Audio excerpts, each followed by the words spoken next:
Hidup tak pernah benar-benar berjalan sesuai rencana. Kadang kita berada di puncak, kadang kita terjatuh.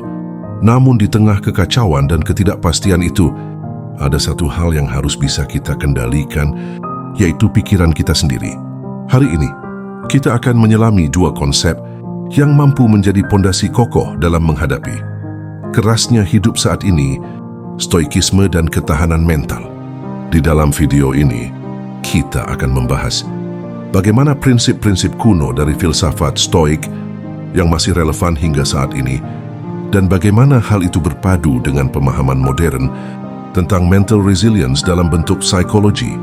Jika saat itu kamu pernah merasakan kehilangan arah atau sedang berjuang menghadapi tekanan hidup, mungkin inilah saatnya kamu melihat dunia dari perspektif yang berbeda dari filsafat stoik yang masih relevan untuk kamu terapkan dalam kehidupan sehari-hari. Secara keseluruhan, ini menggambarkan pendekatan lintas disiplin yang menggabungkan prinsip stoikisme dan konsep ketahanan mental untuk memahami dan memperkuat kesehatan psikologis dalam menjalani kehidupan. Sebelum lanjut, bantu subscribe pada channel ini dan like sebagai dukungan kalian. Jangan lupa tonton sampai akhir, karena dua konsep ini bisa merubah cara pandang kalian. Mari kita mulai.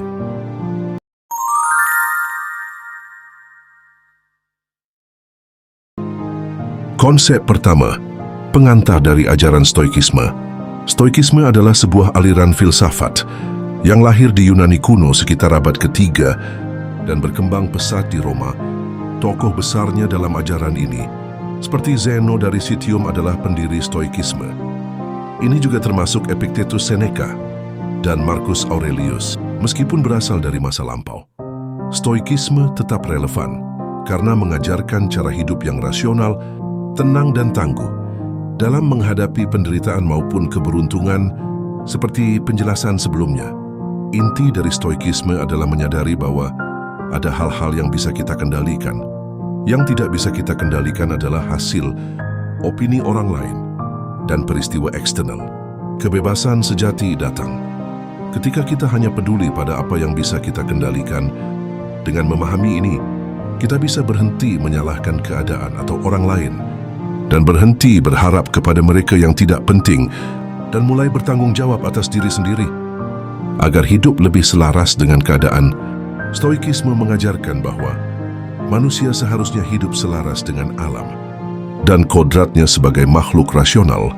Berarti kita harus hidup dengan logika, kebijaksanaan dan keutamaan moral, tidak bertindak semaunya, tapi selaras dengan nilai-nilai kebajikan seperti kebijaksanaan, membuat keputusan yang benar, keberanian, menghadapi kesulitan tanpa takut, keadilan, memperlakukan orang lain dengan adil, dan pengendalian diri, tidak berlebihan dalam hal apapun.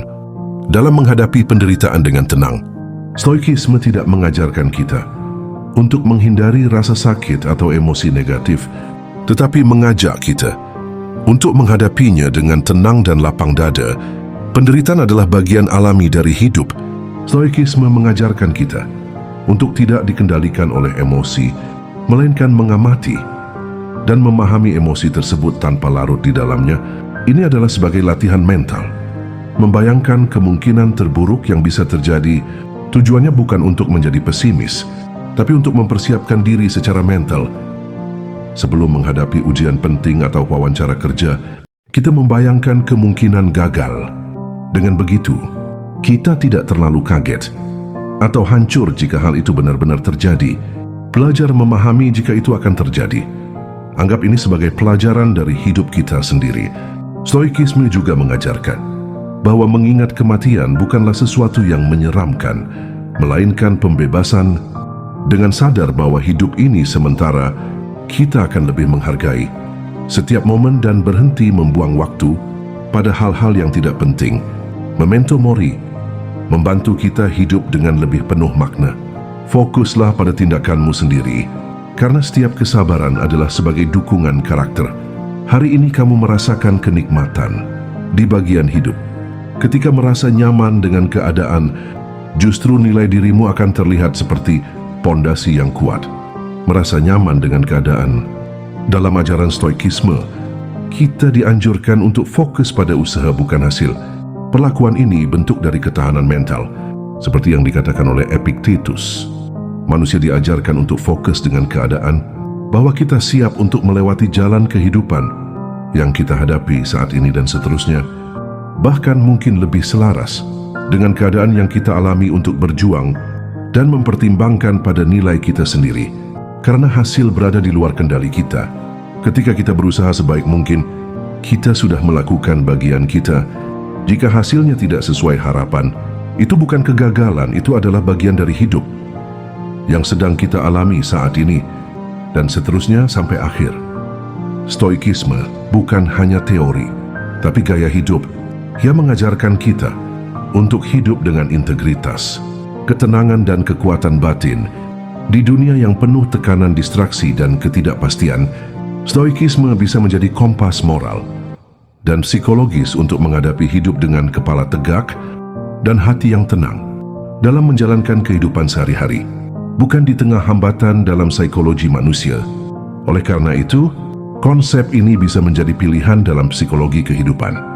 Konsep berikutnya, konsep kedua dari ketahanan mental, kemampuan seseorang untuk tetap kuat atau stabil dan bangkit kembali ketika menghadapi tekanan, perubahan atau kesulitan hidup. Bukan berarti orang yang tahan mental tidak pernah merasa sedih, kecewa atau stres. Tapi mereka mampu mengelola emosi itu dengan baik, belajar dari pengalaman buruk, dan tetap melangkah maju meskipun keadaan tidak sempurna. Ciri-ciri orang dengan ketahanan mental tinggi mampu beradaptasi. Mereka bisa menyesuaikan diri dengan perubahan yang cepat tanpa kehilangan arah atau tujuan hidup. Tidak mudah menyerah ketika menghadapi kegagalan. Mereka tidak berhenti. Mereka menganggap kegagalan sebagai bagian dari proses belajar. Emosi stabil. Mereka tetap tenang di bawah tekanan, bukan karena tidak punya emosi, tetapi karena tahu bagaimana mengendalikannya. Berpikir positif realistis. Mereka mampu melihat sisi baik dalam situasi buruk tanpa mengabaikan kenyataan. Mereka optimis tapi tetap rasional, punya tujuan yang jelas. Ketahanan mental diperkuat ketika seseorang tahu apa yang dia perjuangkan, sehingga tantangan terasa lebih bermakna untuk dihadapi. Inilah cara membangun ketahanan mental. Menerima realitas. Jangan mengelak atau menolak kenyataan pahit.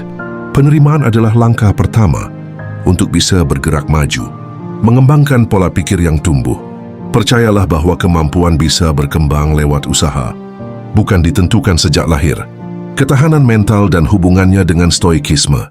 Dalam stoikisme, prinsip ketahanan mental sangat kuat. Stoik mengajarkan bahwa penderitaan adalah bagian dari hidup, dan tugas kita bukan menghindarinya, tapi menghadapinya dengan keteguhan hati.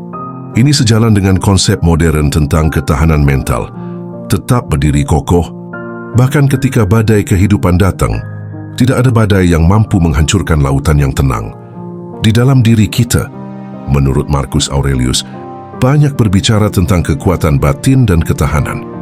Dalam bukunya Meditations, ketahanan mental bukan hanya soal bertahan menghadapi kesulitan, tapi juga soal mengelola pikiran kita dan menjaga karakter kita tetap mulia di tengah tantangan hidup. Ada beberapa prinsip kunci menurut Marcus Aurelius. Prinsip pertama, pikiran kita adalah benteng terkuat. Marcus Aurelius menekankan bahwa pikiran adalah sesuatu yang sepenuhnya ada dalam kendali kita, tidak peduli apa yang terjadi di luar. Selama kita menjaga pikiran kita tetap jernih dan terarah, kita tetap bebas. Jika kamu terganggu oleh sesuatu dari luar, rasa sakit itu bukan karena hal itu sendiri, melainkan karena penilaianmu terhadapnya, dan ini ada dalam kekuasaanmu untuk mengubahnya. Ini artinya, bukan kejadian buruk yang membuat kita menderita, tapi cara kita memandang kejadian itu. Ketahanan mental bagi Marcus adalah soal melatih pikiran untuk tidak membiarkan hal luar menguasai hati kita. Prinsip kedua, terima apa yang tidak bisa diubah. Marcus juga mengajarkan penerimaan terhadap takdir. Kita harus menerima apa yang diberikan oleh kehidupan, baik itu kemalangan, kegagalan atau kehilangan. Sebagai bagian dari hukum alam, cintailah takdirmu, karena itu adalah jalan yang dipilih untukmu. Dengan menerima kenyataan, Tanpa mengeluh atau memberontak, kita menjadi lebih kuat. Kita tidak membuang energi untuk hal yang sia-sia, melainkan menggunakannya untuk berbuat baik. Dalam apa yang bisa kita kendalikan, prinsip ketiga, tugas kita hanya berbuat baik dalam kondisi apapun keadaannya, bagi Marcus Aurelius. Ketahanan mental berarti tetap melakukan tugas moral kita, tetap jujur dan adil, sabar dan bijaksana. Meskipun dunia di sekitar kita kacau, lakukan apa yang harus kamu lakukan. Bahkan jika dunia runtuh di sekitarmu, dengan kata lain, kekuatan sejati bukan diukur dari seberapa baik dunia memperlakukan kita, tapi dari seberapa baik kita bertahan untuk tetap menjadi manusia yang baik di tengah penderitaan. Prinsip keempat, semua bersifat sementara. Marcus Aurelius sering mengingatkan bahwa semua hal di dunia, baik kesenangan atau kegagalan, itu adalah bersifat sementara yang dialami. Kesadaran ini membuat kita tidak terlalu terbawa emosi oleh keberuntungan ataupun kemalangan. Semua yang kamu lihat akan segera lenyap, dan mereka yang melihat pun akan segera lenyap. Bahkan mungkin menyadari bahwa segalanya akan berlalu, membantu kita untuk tidak panik dan tetap stabil di tengah perubahan hidup saat ini. Itulah dua konsep dari stoikisme dari seorang filsuf stoik. Tentang ketahanan mental dan ajaran stoikisme, Marcus Aurelius dan psikologi kehidupan.